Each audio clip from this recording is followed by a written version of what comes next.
Hello అండి, welcome to హన్విక్ vlogs. ఈ వీడియోలో అయితే నెయ్యి ఎలా చేయాలో ఈజీగా సింపుల్గా చేతితో పని లేకుండా ఎలా చేసుకోవాలి వీడియోలో అయితే చూసేయండి.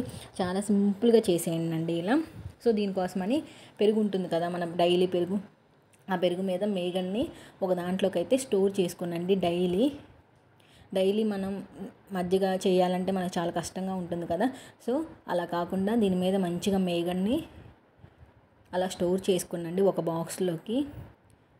దీన్ని 7 డేస్కి ఒకసారి ఆర్ 15 డేస్కి ఒకసారి మంచిగా నెయ్యి చేసుకోండి.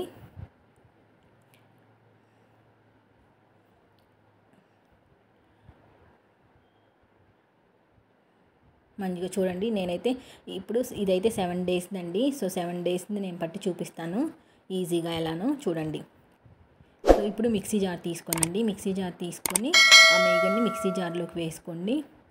అంతా ఒకేసారి వేయకండి, సగం ఒకసారి ఇంకో సగం ఒకసారి వేసుకోండి. మొత్తం ఒకేసారి వేసి పడితే ఏమంటుందంటే చిందిపోతుందండి. సో కొంచెం కొంచెం వేసుకొని మంచిగా మిక్సీ పట్టుకోండి. సో వేసుకున్న తర్వాత దాంట్లోకి 2 గ్లాసెస్ వాటర్ పోసుకోండి. వీడియోలో చూపిస్తున్నాను కదా, అలా పట్టుకొని మిక్సీ పట్టుకోండి. సో వీడియోలో చూడండి, ఆ వాటర్ ఆ మేగడ అన్నది సపరేట్ అవ్వాలండి. వీడియోలో చూడండి, అక్కడ సపరేట్ అవుతుంది కదా, అప్పుడు సపరేట్ అయినప్పుడు ఆఫ్ అయ్యిందండి. చూడండి మనకు పర్ఫెక్ట్గా ఎలా వచ్చిందో, మంచిగా వెన్న అన్నది చూడండి మంచిగా వచ్చింది మనకి ఇక్కడ. సో ఇప్పుడు దాన్ని ఒక బౌల్లోకి తీసుకోండి. అలానే మిగిలిన మేగడను కూడా అలానే పట్టుకోనండి. మంచిగా వస్తుందండి, అసలు ఎక్కడ అంటదు. మిక్సీ జారుకు కూడా మంచిగా సపరేట్గా ఈజీగా మంచిగా చేసుకోవచ్చండి ఇలా. చూడండి ఎంత నీట్గా వచ్చిందో. మనం కవ్వంతో తిప్పి తిప్పి తిప్పి ఎప్పటికో వస్తుందండి, కానీ ఇలా మిక్సీ జార్లో పట్టుకోవడం వల్ల ఏంటంటే నెయ్యి కూడా చాలా ఎక్కువ ఒదుగుతుందండి మనకి, ఎక్కడ అంటది కాబట్టి మంచిగా వస్తుంది. సో ఇప్పుడు దాన్ని కొంచెం కొంచెం అలా తీసుకోనండి. వీడియోలో చూపిస్తున్నాను కదా అలా.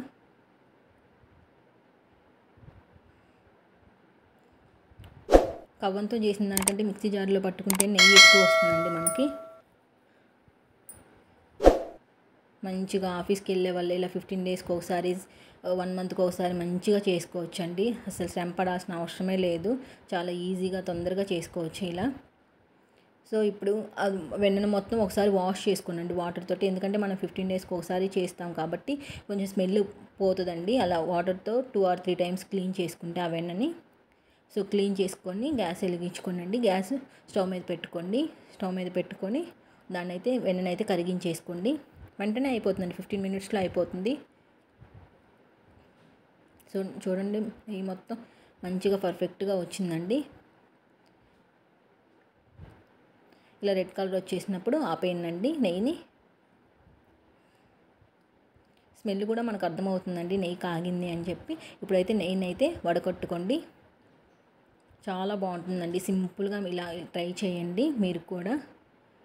నెయ్యి కూడా చాలా ఎక్కువ వస్తుందండి. మీకు ఈ వీడియో నచ్చినట్లయితే ప్లీజ్ లైక్ చేయండి, షేర్ చేయండి, అలానే సబ్స్క్రైబ్ చేయడం మాత్రం అస్సలు మర్చిపోకండి. Thank you for watching.